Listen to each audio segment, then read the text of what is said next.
আপনি আমাকে জিজ্ঞেস করেছেন কিভাবে দ্রুত ধনী হওয়া যায়, ঠিক? জি ঠিক। সেরা সমাধান 5 ওয়াক্ত সালাত আদায় করুন, আর ফজরের আগে 2 রাকাত সুন্নাত মিস করবেন না। জানেন কেন? মানুষ যখন বিশ্বের টপ 10 জন ধনী ব্যক্তির লিস্ট করে, যুবক মানুষেরা। থামুন থামুন ভাই, আমাকে উত্তরটা দিতে দেন। আমি উত্তর দিচ্ছি, আপনি বলছেন যুবক মানুষ।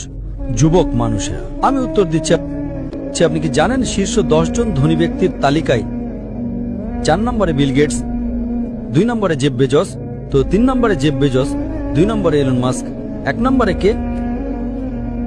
একজন মুসলিম যে ফজরের সালাত এবং সুন্নাত আদায় করে, সে এদের চেয়েও ধনী। কারণ নবী সাল্লাল্লাহু আলাইহি ওয়াসাল্লাম বলেছেন যে ফজরের 2 রাকাত সুন্নাত পৃথিবী এবং এর মধ্যে যা কিছু আছে তার চেয়েও বেশি মূল্যবান। মানুষ এসে বলে, আমি 4 ওয়াক্ত পড়ি, ফজর সালাত মিস করি। আমি বললাম, কেন? আমি সকালে উঠতে পারি না।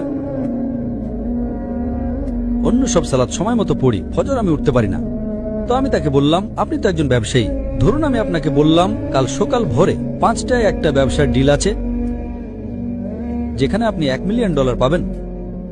আপনি কি সেই ডিলে যাবেন? আপনি বললেন হ্যাঁ, কিন্তু আপনি তো সকালে উঠতে পারেন না। না না না, $1 মিলিয়ন জন্য আমি ঘুমাবই না। তাহলে $1 মিলিয়ন জন্য আপনি ঘুমান না, কিন্তু 2 রাকাত সুন্নাত যা পৃথিবী এবং এর মধ্যে যা কিছু আছে তার চেয়েও দামি, তার জন্য উঠতে পারেন না? ফজরের সালাতের মূল্য কত ভাবুন।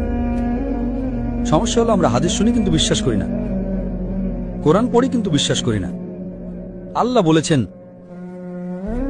তাই আমি বলি আমি কখনোই আমার ফজর মিস করব না, এমনকি আমার সুন্নাতও মিস করব না। কেউ আমাকে $1 মিলিয়ন দিলেও না। হ্যাঁ, সুন্নাত পড়া ফরজ নয়। আপনাকে যেটা বুঝতে হবে, যদি আপনি সত্যিই বিশ্বাস করেন, আপনি কি জানেন সেরা ব্যবসা কোনটা? আল্লাহ সূরা বাকারা 2 নম্বর অধ্যায়ে 261 নম্বর আয়াতে বলেছেন, যদি আল্লাহর পথে একটা শস্যদানা দান করেন, আল্লাহ আপনাকে 7টা শীষ দেবেন এবং প্রতিটাতে 100টি করে দানা থাকবে। তার মানে একটা দানা 700